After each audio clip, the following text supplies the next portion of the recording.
This show never ceases to surprise me, and I get inspired inspiring you with new and different conversations each and every episode. And I always enjoy everyone that I speak with, but from time to time, I get that one guest who just cracks me up practically the entire interview. Nevertheless, all while sharing very impressive and significant insight on what they do. So as Black History Month concludes, I thought who better to close it out on an upbeat note from a hidden figure of sorts, what I call a behind the scenes in plain sight individual who played a significant role in the safety of our astronauts traveling into space. Her name is Sharon McDougle. Sharon was a spacesuit technician with Boeing Aerospace Operations. She worked as a flight equipment processing team member in the Space Shuttle Crew Escape Equipment Department. Eventually, Sharon McDougle became a crew chief in that same department. That was no surprise to me after hearing how meticulous and thorough she was. But her claim to fame, besides being an author of a children's book, was punctuated with being the spacesuit technician assigned to the likes of Dr. Mae Jemison, the first African-American woman to travel into space, as well as a few other well-known African-American astronauts like Dr. Bernard Harris, Frederick Gregory, and Charlie Bolden. Hi, my name is Vince Mickens, and welcome to All Things Aviation and Aerospace. Sharon, welcome to All Things Aviation and Aerospace. Thank you so much for the invitation. Appreciate it. Well, it's great to have you here. But I want to go back to, as they say, way back. Way back. I want to go back to the beginning with you. Mm-hmm. You are from a small town in Mississippi. Yes. So small, as a matter of fact, I had to look it up. And I see it's down near, just north of Pascagoula. Right. It's like right next door. We're like almost one and the same. So Moss Point, Mississippi is where you're from. Yes, and sir. Moss Point, Mississippi currently has about 12,000 people. So when we say small, we're talking small. Tell us about your origins of coming from Moss Point and how that started to formulate the direction that you ended up going. Of course. So I'm from a large family. I'm number 9 of 12 children. Wow. And yes. And then I lost both my parents at a very, very early age. My father passed away when I was 4 years old. And my mother was killed in a car accident when I was 7. Oh, wow. Grade. I'm very sorry to hear that. Yeah, thank you. Thank you. And so it was a little rough. I had to live with my oldest sister and her family. And she already, she's married with her little kids. And she had 5 kids already. And they were all younger than 7. So it was like I became a grown-up overnight. I had to all of a sudden start taking on a lot of responsibilities. All the brothers and sisters was kind of shipped off to the older brothers and sisters. And so I had to live with her, and I had to just like grow up overnight. I had never done anything because I had all these older brothers and sisters, right? So now I'm a big girl, taking on a lot of responsibilities, cooking, cleaning, combing hair, and school was my refuge. So that's how I excelled, I think, because I loved school so much, and the teachers gave me that extra love and affection that I wasn't getting anymore, as a little kid, like I used to get from my mom. Sure. So I wanted to do good more so to impress them than just for me to get good grades and, for my career to move on. I wasn't even thinking about that. I'm like, oh, the teachers are going to make a big deal if I get a good grade, so I'm really going to try hard, Yeah, well, that's great inspiration, though. Yes, and it did. And they noticed one teacher in particular, Mrs. Jennings, my 2nd grade teacher, and I'm sure, like I said, a small town, I'm sure they heard that my mother was killed. Mm.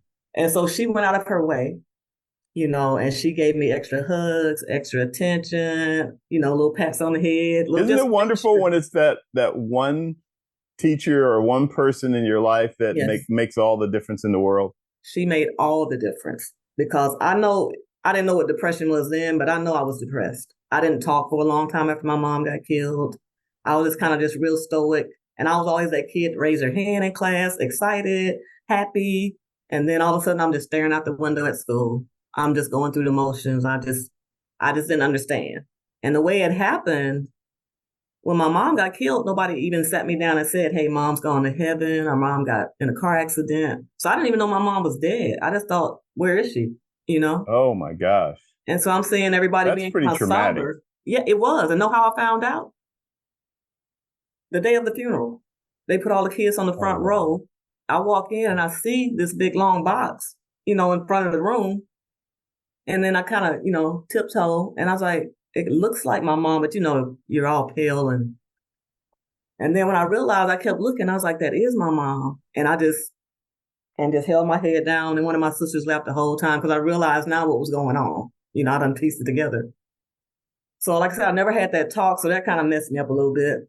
And the day that it happened, my mom, she gave me life, and then she saved my life too. Because the day of the accident, when she got in the car, she was going to get some seafood from a local market. And usually when I see a grab a person keys, I jump in the front seat, right? And I did. It automatically. I had a box of Cracker Jacks. Remember like it was yesterday. Box of Cracker Jacks. I had my legs folded up under me. I was sitting on the front seat. And this is the real station wagons back in the day, right? Yep. Still. Rear seat facing the back. Yeah. Yeah. Big old heavy duty. Because, we didn't have minivans.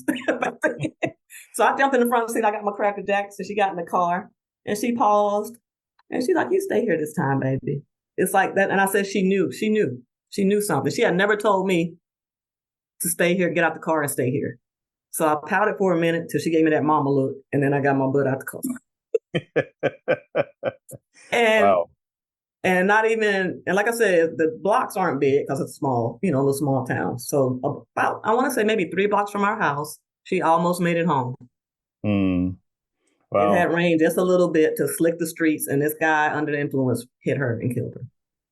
Yeah, that's a shame. That's a tough beginning, but you persevered in school, and as you were finishing high school, you were trying to figure out what you wanted to do next.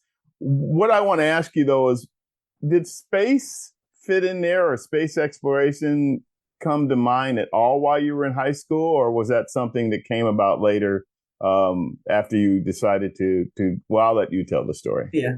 So space, I always tell when I do my little talks, I tell them, you know what? There was never that moment when I was lying out on a grassy knoll, staring up into the stars. Like one day, I'm going to work for the space program. Never crossed my mind in a million years. Even when the science teachers, I love science, but I never thought that I wasn't even interested in working for the space program. It wasn't, small town. Nobody was talking about Apollo. But you were interested in going to college, right? I was interested in going to college, yes. Right. Yeah. And then I thought, I was told, because my dad had served in the Army, that there was some kind of program that would pay for me to go to school since he had passed away. So I was thinking in my mind, that's how I'm going to college all that time. Okay. Social Security or something. I don't know I forgot what they told me, but they was like, oh yeah, you'll be able to, they'll pay for your school. So I was thinking I'm going to college. And so I was thinking along the lines of, because I did love kids, and which is why I wrote this book, but I did love kids. So I was thinking maybe kindergarten teacher. And then I got a chance to fly on an airplane, and I saw the flight attendants, and I was like, they're so helpful and nice and pretty. Maybe I could do that. So, it's like I didn't really know what I wanted to do. Yeah. Okay. I have a firm grasp. So I call it my knight in shining armor. The Air Force recruiter came and spoke to our class my senior year. I think it was around October, November-ish. And he made it sound so wonderful. He was like, you can travel, you can have this great job, you can go to school, we'll pay for your schooling. And as soon as he said that, I was like, raise my hand. And I was ready to sign up right then. And he was like, no, you can't sign up right today. Right.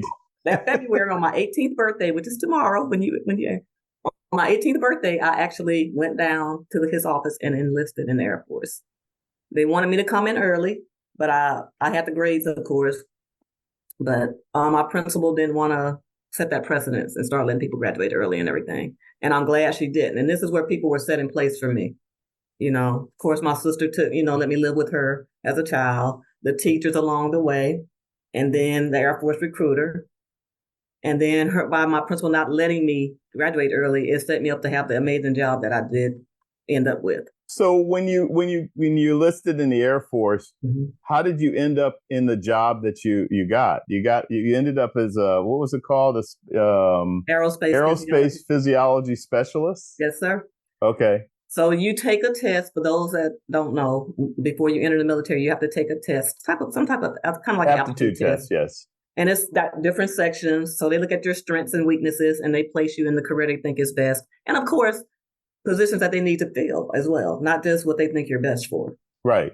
So the first job they offered me was the air traffic controller. And that's where it comes in, where I'm glad that my principal didn't let me graduate early, because I would have been an air traffic controller. Because that's back when Reagan was trying to bring in air traffic. They were on strike. Right. I remember. And they were trying to bring them Yes. in and get military people trained up to go take those positions, take over. And so I found out later that's highly stressful. I didn't know at that time, of course, I didn't know what an air traffic controller was. Yeah. And so I'm glad she denied my graduating early, else I would have been in a loony bin probably somewhere after I'd crashed 5,000 aircraft. So the next career option that came up that but it was kind of near aviation. But go ahead. It was. Well, Air Force. Yes, exactly. So the next job that came up was aerospace physiology. And of course, I was like, I don't know what that is, but I'm ready to go. I'm ready to leave Mississippi and see what else is out in the world. And like I said, I planned to go to college. That was my plan. That's why I joined the Air Force. But then they gave me this amazing job. And you fell in love with it, huh? Oh my gosh. So your first responsibilities with that job, you dealt with like pressure suits for like the SR-71 and things like that. Mm-hmm. Yeah. So my real AFSC, my Air Force Specialty Code, I think that's what it stands for. My real career was with aerospace physiology, was the hypobaric and the hyperbaric chambers. So the one that goes altitude and the one that dives below sea level. That was my real career. But by being stationed at Beale Air Force Base, the home of the SR-71 and U-2 reconnaissance aircraft. Biplanes. Yes, there you go. Extra duty was working with the pressure suits, which was the fun part, because the chambers were some kind of boring. I just want you to know. I'm so glad the planes were there, because I probably would have left at the first term if I had to just do chambers another 4 years. Mm. So that was a fun part. And then we traveled every 2 months. So I was there for 7 years, but I was really there 3.5, because every 2 months we rotate to a different detachment in support of aircraft pilots. What was the difference between, I'm just digressing for a quick sec, the difference between working with the pressure chambers and working with pilots and aircraft? So much. It's just so much better. With the chambers, it's kind of like a flight simulator. So you're sitting there on the outside, or you're an inside observer as an aerospace physiology specialist. And you teach classes as well. So you're sitting out there driving, and you're just sitting in a chair, and they've got 2 little gauges, and so you're going up or down. This goes on. Now, inside observer is a little more activity, because you're in there with actual students, the pilots. You take them up to a certain altitude. They remove their masks so they can get the feel what hypoxia feels like. Right. And you have them do simple tasks like bank left, bank right, or give them the toy with the different shapes and see if they can put the right design into right shape into each hole. Right. Little things like that, and we'll record it so they can. What seems like basic stuff, but very important when you're under that. Yeah. Condition. It's very important, to let them see what will happen, and to let them know that's why you need to keep your mask on. Don't be trying to be cool having it hanging off the side of your face. Because what no Top Gun stuff? No, because hypoxia can take over so quick and you won't even realize it. Right. And there you are, killing yourself and worse, killing other people too, because you done crashed plane because you can't control your plane now. Yeah. So I've heard you be interviewed on other shows and things like that. One of the things I haven't heard anybody ask you, so I'm going to take the opportunity to do so. You had to have some training when you first entered the Air Force and entered into this specialty, which I think is key from 2 perspectives. One, you were already really good with school when you were in high school. So what was it like going through the training courses that you had to take before you actually stepped into the job? So the School of Aerospace Medicine at Brooks Air Force Base is where we received our classroom training. Okay. The job itself is basically on-the-job training once you get to your unit. Okay. Senior people there will train you. So you learn the theory and everything at the school, and then you do on-the-job training to really learn how to put it all in play. Yes. Because remember, the pressure suits were extra duty. Any other base I would have went to, I would have just been altitude chamber and dive chamber. Okay. By being stationed at Beale, the suits were there. So that's why we got to do that extra duty. But yeah, they train us on how to be instructors at the School of Aerospace Medicine, to talk about aerospace physiology to the pilots and the students. And also, the chamber operations. We had to know how to be a crew chief to operate it, how to go and check the oil on it, and, whatever maintenance type stuff. And also the dive chamber. We were really in the medical side of the house. We were in the hospital squadron. Okay. under the Strategic Air Command because of the aircraft. Yeah.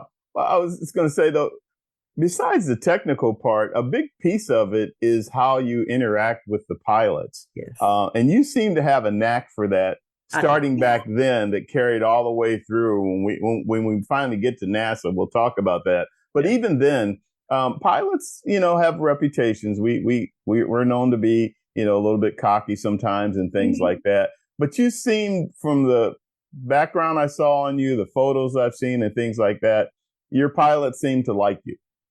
I had such a great rapport because overall, I'm a happy person, and I'll talk to them. You know how a lot of times you'll be around senior members or officers, and you kind of be like, "Yes, sir, no, sir," and I talk to them like they're a regular person. I just chat with them. I'm here putting your suit on. I'm down on my knees putting your foot in and putting your foot in, and so I'm not just gonna be stoic and just be like, "Put your foot in, sir, sir." I was still myself, and they appreciated it. And I would hear that over and over. I'm so glad you're the one putting me in this suit or stuffing me in this suit today. Because, I just chat. I'll ask them, so how many kids you got, blah, blah, blah. You got a Corvette, And once I find out stuff about them, then we'll keep connecting. And every time our relationship will grow and grow and grow. Yeah. So you put them in the suit. They would go fly. And did you also have to deal with them when they came back off of the trip? Yeah. What happens is with the SR-71, they would fly for about 2.5 hours. So the process was I'd have to go out and load the survival kit and the parachute into the aircraft. So I got in the aircraft all the time. I didn't get to fly, but I got in it all the time. Right. I had to load that equipment in. I'd go back to back to our building. The crew members, they'll eat dinner or breakfast, usually steak and eggs, stuff like that. And they come down, do a quick physical, check their pulse and their blood pressure. They put on their undies, and they had a urinary collection device that they would put on. Then we'd have the suits laid out on the floor. And they'd come in, sit down in the lazy boy, and that's when you start suiting them up. So one leg at a time, one arm at a time, pop their head through, stand up. The zipper starts all the way at the very back here, comes all the way around to the front, and snap. Have you been in a pressure suit, Vince? I have never worn a pressure suit. Okay, because I'll say I don't need to explain it to you. No, but this is for our audience, so it's great that you're explaining it. So so it's like that.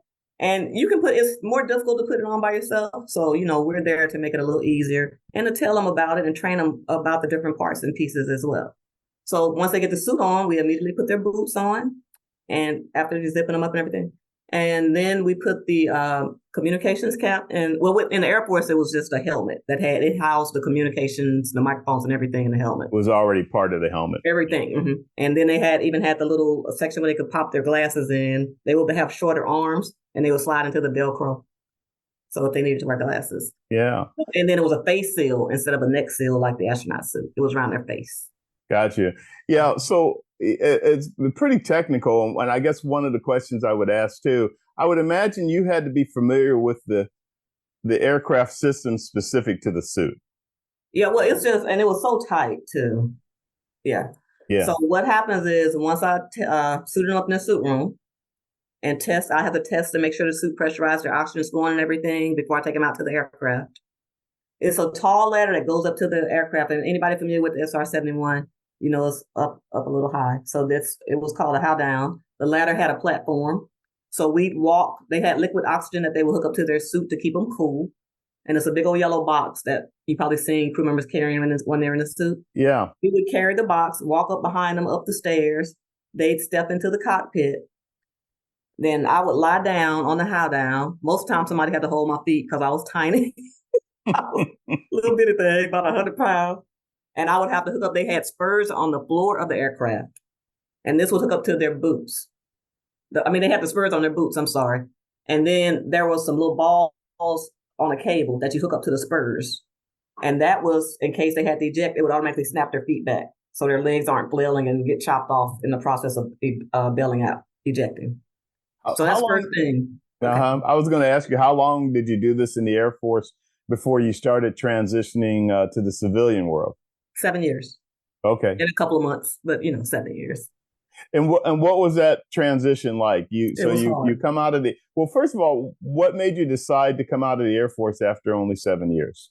I say only because, Oh, I was planning on. I was G.I. Jane. I loved the Air Force. I loved my job. But things started changing at my unit. And I really felt like somebody was going to get hurt. It turned into a retirement home. So Mm. all the old heads that were about to retire, the like senior, triple senior master sergeants, so whatever the ranks were back then, they would come to our unit. This started like my second enlistment, second after I re-enlisted.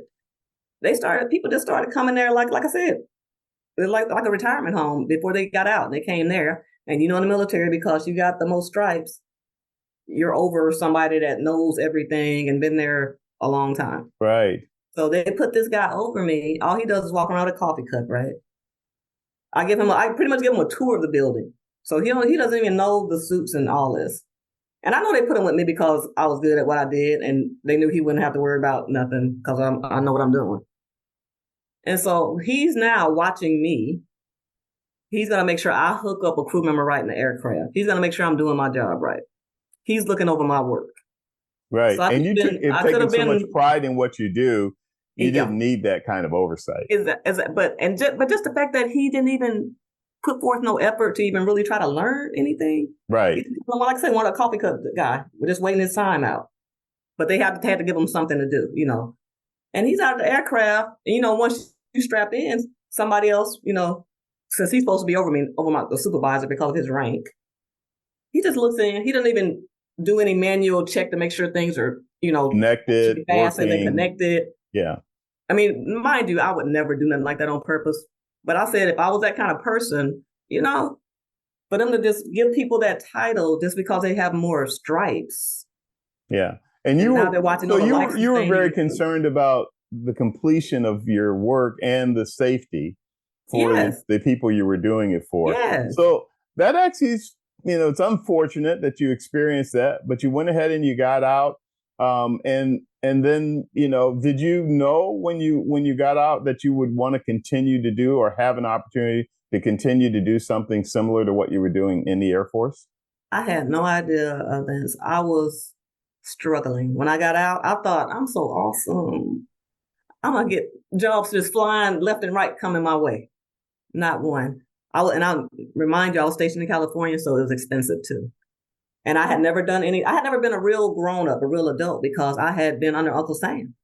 I'm living in a dorm, I'm on base. I've never paid, nothing but my car note and my car insurance.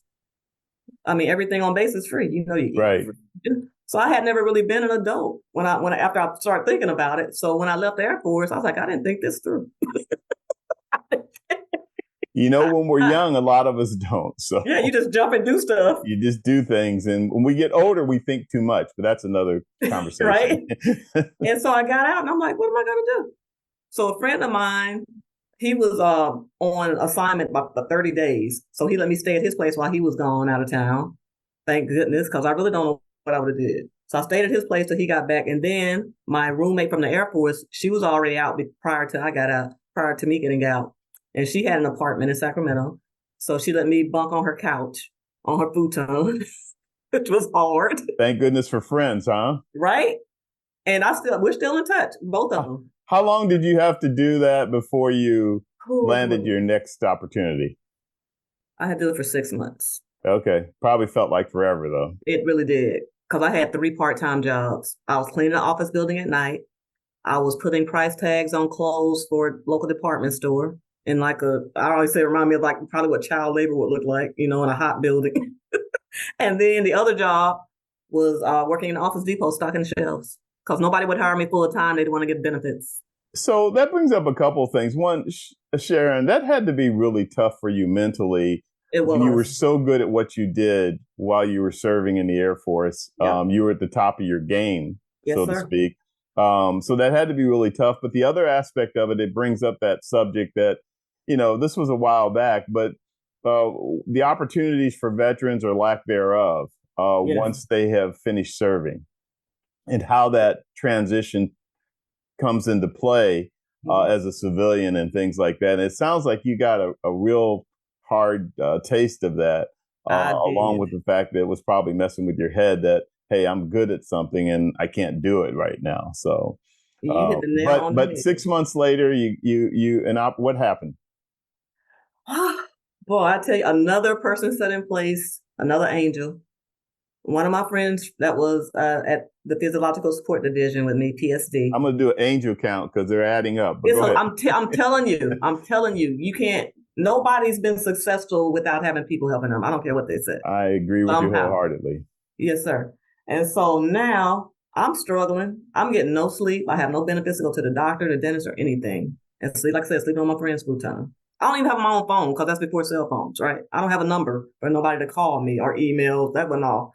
So anyway, Ray Villalobos, he and I were best buddies at my unit when we were at PSD and at Beale Air Force Base. He had already been gone, and we had kind of lost touch. You know how it happens, Right. But we would be friends. But an immediate opening happened. Another guy moved on to Lockheed. This is when we were still bowling. And Ray tracked me down. Like I said, before Google and Facebook and all this, he remembered my room. This is years. He remembered my roommate from the Air Force name and looked in the phone book for her. The old phone book. Yeah. Who does that anymore? Yes, sir. Yes, sir. And he found Lisa. Hey, Lisa Harrison. She let me bump for free. I mean, I gave it a little bit I could, but I didn't really have much. But anyway, Ray Villalobos, that's my boy right there. He could have called anybody else that was prior Air Force, but he remembered my work ethic, and he called me and he said, "Call this number immediately and talk to the supervisor. They have a job opening doing the exact same thing we did in the Air Force." Yeah, is it not God and the angel? Yes, it is. I always say it's my parents watching over me. I always say that's what it was, So you got a position there over the phone. Didn't even come. You know how you usually fly out for an interview and they really were desperate, huh? Our job actually started back then after the Challenger accident, so it was still fairly new. It was about 3 years, yeah. And then they had been coming out. I was told they'd been coming out to our unit recruiting people, but I guess I was on TDY, temporary duty assignment, in another country or something when they did it. I didn't even know that they did that. Else, I would have checked there, Yeah. But anyway, Ray called me, and the rest is history. I talked to this guy. They had already made up their mind because Ray had already vouched for me, Ray Villalobos. And he said, just call this number right now. And I did. First, I was like, for what? It wasn't clicking because I was so sleep deprived. So what was the job? What did you end up doing? I ended up being Spacesuit Technician Extraordinaire. Come on. And this was Boeing Aerospace Operations. Boeing Aerospace Operations. Flight equipment. What'd you say? Flight equipment processing. Yes, sir. That was the contract, and our home base was out of Seattle, but we were in Houston, of course, and we took care of all of the flight equipment. So in our building wasn't just our department, the crew escape equipment department. You had the white suit, the white space suit. It was down the hall. You had the electronics lab, so people that had to take apart like the microphones and all that, they were in that building. The people that is the white suit the one for doing spacewalks? Yes, that's a EMU, mobility unit. Gotcha. That was down the hall. So we're all in this. That's why we had the contract. We had all of it. We had the largest. We were the largest contractors for the space shuttle side for NASA. And the orange suit is what was that called again? It was called the Launch Entry Suit, and then it went on to become the Advanced Crew Escape Suit, ACES. Gotcha. Yeah, but Launch Entry Suit is what it is. It's for launch and for when they enter back into the Earth's atmosphere. So tell me about your transition. In the Air Force, you dealt with pressure suits, which is very similar to spacesuits. Mm-hmm. So tell me about your transitions from what you did in the Air Force for like the SR-71 and the U-2, and what you were doing now that you were at this Boeing Aerospace operation that was contracting with NASA. Okay. The first thing I want you to know is that the NASA got the suits from the Air Force. So that's where the suits came from. So it's the same suit, just changed the cover pretty much. Bingo. Yes. Okay. So I don't know if you remember seeing, I don't know if you remember seeing the older astronaut pictures. They had on a kind of a gold cover. It was kind of a goldish cover. It wasn't orange. It wasn't always orange. Right. So the first guys, they wore the same. It was the Air Force suit. I do remember those. Yeah, I remember. Like Guy Blue. Honestly, I remember more from watching things, but yes. Yeah, of course, yeah. Like when they had the Guy Bluford. Because I was a baby when that. No, I'm just kidding. Whatever. Yeah, we had our first 3 black astronauts. They all They all have a picture with the gold suits on, Mm-hmm. which, like I said, are the SR-71 suits. But the suits are the same. So it was a very easy transition as far as the suit part. The hard part for me was way civilians worked. Very Okay. slow, very, especially in the space program, very laid back. Oh, we got to let the engineer look at it. We got to let this person look at it. Where in the Air Force, you're everything. You're the engineer, the technician, the quality inspector. You do it all. Once you initial it, right here, that's who they're coming to. There's nobody else to come to. Yeah. You do the work. You know, You're all everything. shortly after you started that, it was only a few years, I think maybe 4 years or something, Mhm. and you became a what's the supervisor? Chief. Crew chief. You became Crew a crew chief. chief. Yes. Yeah. The So first you were in black charge and of the a first group of woman crew folks that chief. were, suiting up astronauts. So now I'm not on the team. I'm leading the team of technicians that train the astronauts on the suits, that go suit up the astronauts for all of they have about approximately 30 training events before they actually go into space with the suited events is what they were called. So they'd get suited up. We'd have to go over there, suit them up, show them the proper way to package it up and put it away once they get to space, show them the easy way, because, we're not going to be in space, right? So we show them the way, buddy system, how they can help each other. And then they're going to have no gravity. So it's going to be moving on them. So we show them the proper way to not bang it up and beat it up so bad and make it easier for them while they're here on Earth, of course. Yeah. And not to damage our gear so much because we have to repair it. Yeah. One of the things with dealing with space exploration and everything, and I'm preaching to the choir here, but I want you to talk about it. Yeah. But one of the things that happens with space exploration is it's constantly evolving in terms of the technology.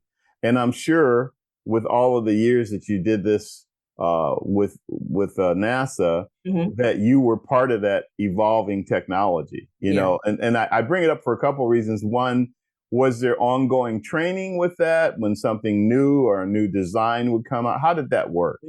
Just like you just said, the engineers, of course, would come down and they'd get with the senior technicians and we'd look at everything together. It was a team. It was truly a team because we're the ones that know what's going on with the suit. We're the ones taking it apart and putting it back together and testing it, right? So when some new prototypes or changes are going on, they automatically come down to the lab where we're actually working and we go through it and we actually write the procedures step by step while we're working on it.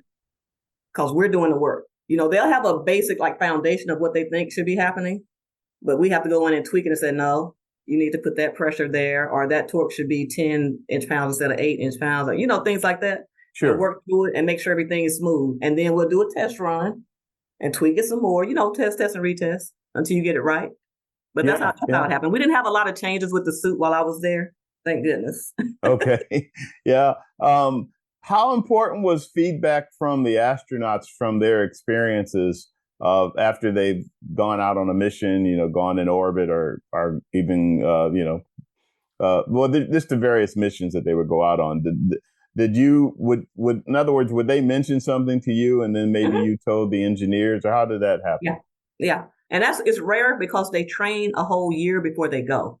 So it's rare for them to have any feedback after the actual mission because, we've gone through this suit with a fine-tooth comb before they go. Tons of rehearsals. Exactly. A bunch of dress rehearsals. Up until the last 2 weeks, they actually do a practice launch, terminal countdown demonstration test, TCDT, where they actually go down and go through everything except actually launching. But they practice their emergency escapes, like if they had smoke in the cabin and things like that, scenarios. So, but anyway, with the suit, it's rarely anything because, like I said, they practice so much. And the suits, I'm working on them. So there you go. Nothing's going to be wrong with the suit. Of course.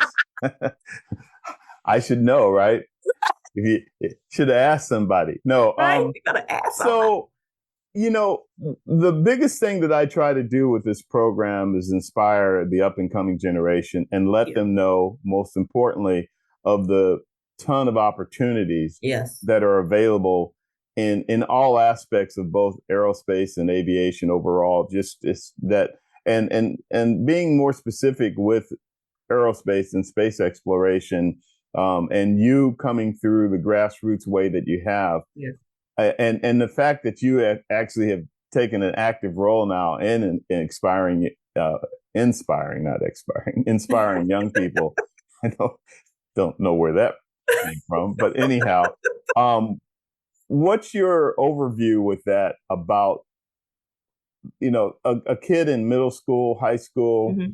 that's trying to figure out what they want to do and what maybe they do have an interest in space or from what they've seen, especially with the things that have been going on as of late. What's Yeah. your take on that? I would tell any kid the sooner the better if you know what you want to do. I was very fortunate. Like I said, I had totally unconventional. It'll probably never happen like that for anybody again, the way it happened with me. But if you know as soon as you can what you want to do, that would be best because then you could start focusing on that, zooming in on just that, and finding out what class you need to take for that career. And also reaching out. It's so many paths now as far as people you can contact to be your mentors. Man, LinkedIn alone, social media, you can reach out to people that's doing what you want to do. And pretty much I'm thinking, I would say, I don't know for sure, but I'm thinking probably about 90% of the people will be like, yes, I'll be your mentor. You got any questions? I agree with you Yeah. totally about that. I always tell people that people in the industry, people in space exploration, people in aviation, we like to talk. Yes. And we like to mentor. All you got to do is ask. I tell young That's people it. that all the time. Just Don't be reach shy. out. No, don't be. You can't be shy. And I'm with several organizations mentoring, so I'll be wild. But I tell them, ask me I tell them I'm an open book. I'm an open book, and I always make sure they know because most of the organizations are focused on getting the kids in college. But I always make sure they know. Look, I didn't go to college, but I still have a lot of wisdom. I just want to make sure it's not they don't think that I'm Well, trying there's to different paths for different kids. And so yeah. for some kids, they can, go to an MIT and do great and things like that. And then there's other kids that college is just not an appeal, but they still, and I think this is the critical point. Mm-hmm. They really want to do something, for example, in space exploration, but they automatically cancel themselves because they're like, well, I don't want to go and get an aerospace degree. I'm not up to that. Well, you can be a technician, you can do a 2-year program, you can get a certification. I had a couple of years ago, a young lady that went to become a airframe and power plant mechanic, an A&P. That's what I'm talking about. 2-year program. And then she got hired by SpaceX. See? And even I was like, okay, I didn't know SpaceX hired, AMPs. Another great reason to reach out to people. But if you think about it, it kind of makes sense because if you specialize in airframe and power plant stuff and with what SpaceX does, well, okay, that is. So, and we could go on, and I'm sure you could chime in on that as well. I'll give you a prime example, Vince. When I started my career, you would have never known that suit tech job existed because it was listed in the system as electromechanical technician. Oh, wow. You would have thought that was an electrician, not a suit tech. Right. So you're probably not going to even read any further when you see that title, right? So it's like they were titling these things to weed people out, folks that's not going to read all the way or something. I don't know. But I wouldn't have read that. If I didn't have an inside person like Ray Villalobos calling me and letting me know, I probably would have never been here. I probably would have never been here. Yeah, I hear you on that loud and clear. And the other part is that we see, so even today, when we see a launch and we see all these people in a room with the astronauts prepping them, we don't know what those people do. We kind of know they're doing something, supportive and significant, but we don't know what their specific jobs are. And that's one of the goals that I do with this program is to try to say, here's what you can do if you're in the astronaut support area versus if you're in mission control or, things of that nature. Yep. And I let them know, look, my husband's a scuba diver over at the NBL, the Neutral Buoyancy Lab. He's the only Black. There's been other, I think it was 2 others before him, but you wouldn't think about that as a career. Right. I'm going to go be a scuba diver in the pool with astronauts training. So they need to see it and know about it, that these opportunities are there. Suit tech. I would never thought of a suit tech until the Air Force gave me that opportunity. I didn't know what that was. So Sharon, where did the inspiration come from? When did you decide I'm going to write a book? I'm going to write a book for kids. Vince, I have been reading to kids since I've been with my sister's kids. I love reading to kids. So what happened is I've always wanted to write a children's book, but while I was still working with the space program, I didn't know how much red tape I would have to go through. You can't say this or that, or you know what I'm saying? So I Oh, put it I on know the exactly term. what you're saying. Yeah. So I was like, you know what? I'm not going to mess with it right now. I'm gonna wait. And then it kind of got just pushed back really, really far, and I wasn't thinking about it. And then when Mr. COVID hit, I was like, I ain't got perfect time. I think everybody COVID wrote did books that during to a lot COVID. of people. Yeah, a lot of people wrote books, but it was the perfect time. I had in my mind because it's what I did for almost 30 years was the Yeah. suit. And so I would go out to schools while I was with the space program. What they were lovely about letting you do community service. I would take the actual equipment, the harness, the suit, everything, the helmet, pressurize the suit, let the kids be like, oh, and pique their interest to be thinking about maybe I can work with the space program and then Right. on my path. And so I was like, you know what? I'm gonna just write a book because I'm not gonna be going out to the schools with the space program anymore. But I was always volunteering reading other people's books. And I was like, you know what? I'm gonna go ahead and write my book. I got time now. I'm sitting at home. I'm doing it. Wrote it in an hour on pencil and paper. Wow. Tell us about your book. Tell us what's in it.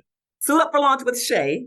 The premise of the book is it's going to tell you all about the orange pressure suit the astronauts wear when they launch into space on the space shuttle. And the Artemis suit is very similar. They made a few changes, but it's pretty much for the same thing. So the suit, the premise is a mother and daughter. The daughter wants to play dress up, and she lands on Astronaut. And her mom, being a former suit technician, makes it a teachable moment and said, before we play dress up, I got to tell you all about this suit. So I go through the different layers and what it's used for and how fast they're going to go to space. How do they go to the bathroom in it? Why is it orange, Mama? How long does it take to put it on, Mama? And this is all in kids' terms. Yes, so they can understand. But what age range is this book for? I would say 4 to 11. Okay, so elementary school. Yes, kind of anybody that has an interest in space. Pre-K to I'm serious. Grown-ups, I get more feedback from them saying, "I didn't know that. I didn't know that." Some little behind-the-scenes stuff. Yeah. I know. As much familiarity as I have with stuff, I find myself doing that too and going, oh, well, that's interesting. Right. I didn't know that. That happened with me about being a space architect. I actually had never really even heard the term. Right. And a lot of times when you say space architect, people say, oh, so you mean like your living room or your right. some part of your home or apartment or whatever. It's like, no, space, as in building habitats for people to live in on another planet or to orbit or things of that nature. So so we're always learning if you really think about it. Always. Yeah. This has been really great to talk with you. I feel like I could talk with you an entire show and just talk about everything that you've experienced. But I have to say hats off to you for coming from a humble background and with traumatic circumstances and just pushing forward and then turning it into a really impressive career that has had substantial impact on the space industry. A spacesuit technician, but hey, that keeps people alive. So, and I was the only Black woman in my department too. And there you go. And so a couple of things about that. Let me just touch on that while we have a couple of minutes. You've met some astronauts, and Black astronauts, which is, there's not very many. What was that experience like for you to suit up Mae Jemison? Oh my goodness, Dr. Bernard Harris. Harris. That is definitely at one of the top 3 for sure. So let me walk you through. So anyway, I got there in 1990. Right. Just in time. Dr. Jemison got assigned in 1991. She comes in for her fit check. There's a room full of white people and me. And it's a small room because it's a fit check room. She walks in. I don't think she saw me at first because it was kind of crammed in there. And so I just directed her to the closet to put on her underwear so she could come back out. Underwear like the long johns, y'all, not right. Yeah, I got you. Yeah, okay. So she goes to put on her underwear and she comes back out. And when she comes back out, I'm standing by the lazy boy chair. And, we look at each other like... little shock. Being professional, but I had already heard about her. I heard that the first Black woman was going to space. So, like I said, I had only been there a year. what happens, my supervisor comes out when a mission gets assigned, and he writes the astronaut names on this board, and then he writes the technicians that are assigned to it next to it. I had already heard, so I was waiting for him to write Dr. Jemison's name up there. As soon as he wrote her name up there, I took the marker and wrote my name by hers. Mind you, I'm only been there a year, so I'm thinking after I did it, I'm going to get fired. Right. But they already knew my personality and stuff, so they were like, and you know how folks kind of like to match people up based on, race? Yeah, I assigned myself to her. I didn't care what he said. I was suiting up Dr. Mae. No, but I was saying I wouldn't be surprised if whoever was in charge. I think that's what he was going to do anyway. Anyhow. Yeah, I think he was going to do it anyway because I had. Yeah, but you made sure. I made sure. And like I said, I got a little scared because I had only been there a year. But anyway, back to the fit check. So they have to come in once they get assigned. They come in to do a fit check. We have their street sizes, like their regular shoe size and stuff like that. And we usually go up. You call it a fit check? Yeah, a suit fit check. So they come in. The orange cover's not on the suit at the time. It's just showing you the innards. So it's like a link net material, and then it has like shoelaces, which you'll learn in the book. It has shoelaces in the arms and the legs. Kind of like a corset situation. Okay, gotcha. If the person's arms is shorter, you would tighten the laces up to make the arm and legs and waist shorter, or vice versa. And back then, they didn't have women's suits. They only had men's suits, and they were straight up and down. So I had to do a lot of adjustments for Mae's curves and swerves, because she was, curvy. And her suit had to go up a larger size to accommodate her. And so we had to do the tight jeans back in the day, lay on the bed and pull the zipper up. But it was opposite. I would have her bend over a little bit to get that zipper down and come on around. And then we would do the nipping and tucking and adjusting. And I want you guys to know that the astronauts didn't have their own suits. People think they probably got, that's that person's suit. Mae was in that suit that day. Tomorrow, some other astronaut's going to be in that suit. So we'll have to go in and adjust it and test it. If it's the right size or thereabouts, then other people would wear it. Yeah, exactly. Nobody had their own. This is their suit. Hey, let me digress for a second. Speaking of that, what did you think about the situation when the female astronaut didn't have the right size spacewalk? You already know I was mad about that. I'm like, that is some bull. All these years? Really? Y'all don't have it together yet? Really? So what'd you really think? No, I'm just kidding. Yeah, that's what I really thought. I can't believe that. Yeah. It was hard to believe in this day and age that something like that could still happen. I was the word, flabbergasted. And you probably were saying, well, that wouldn't have happened under my watch. Yeah, exactly. Somebody would have got meleeed that day.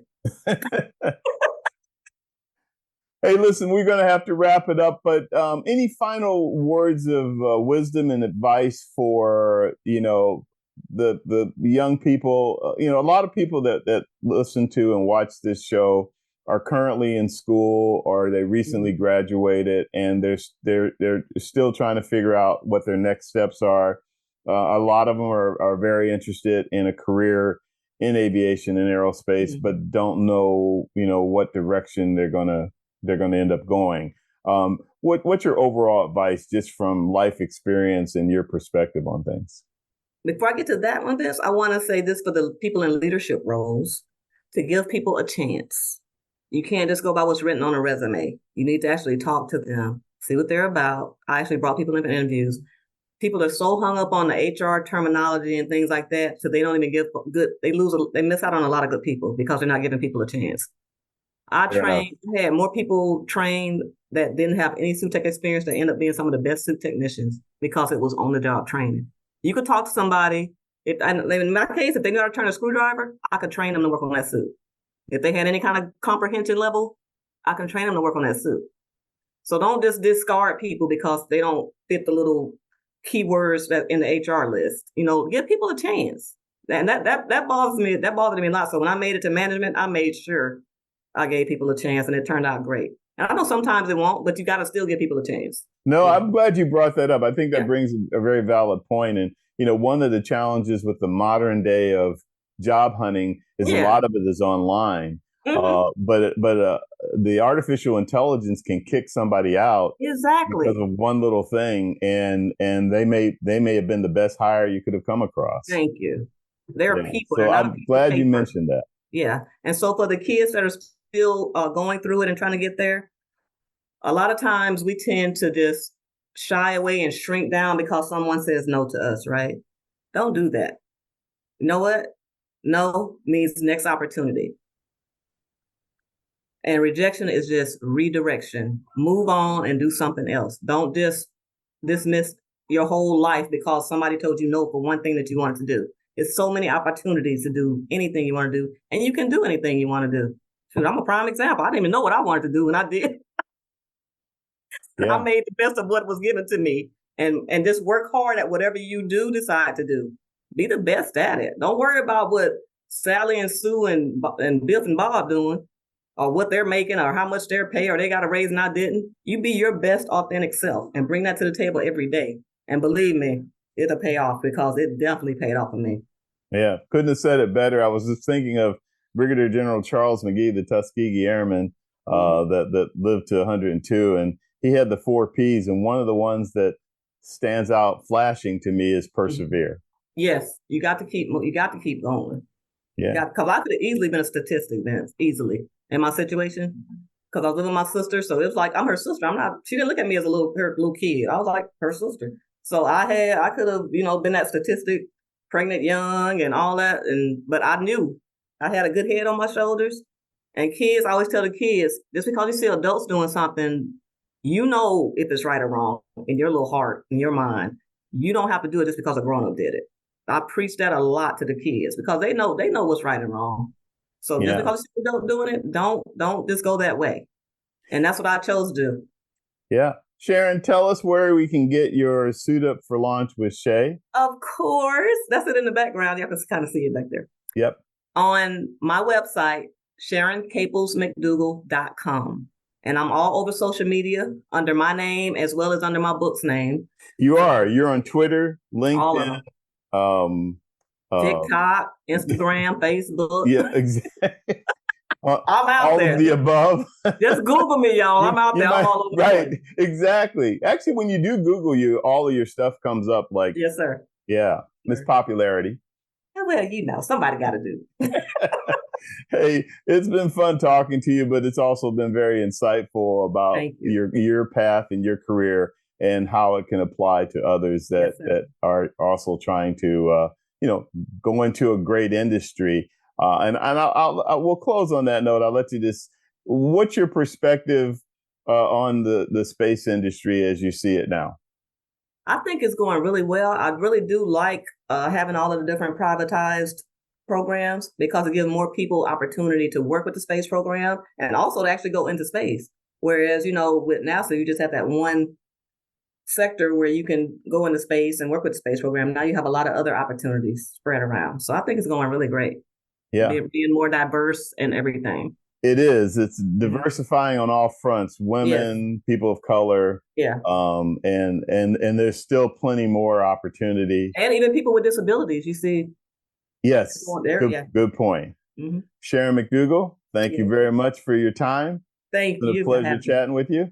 And wish you the best with your book. And you'll probably be writing another one if you haven't already. So I'm sure we'll see more than one. Anyhow, take care. You too. Thank you for having me. All right. Thanks. Wow. Now that was really awesome. Thanks for joining our conversation. And as always, with every show, I try to provide as much information and insight as possible into the opportunities and possibilities for anyone and everyone who has an interest in all aspects of aviation and aerospace. So if you or your child or someone else's child or someone you know wants to do something in this very exciting world of aviation and aerospace, I ask that you please share any of my entire series with them. You've been watching and listening to All Things Aviation and Aerospace, presented by Private Air Media. If you haven't already, please subscribe. But until next time, please take care, stay safe, blue skies, and have a great one.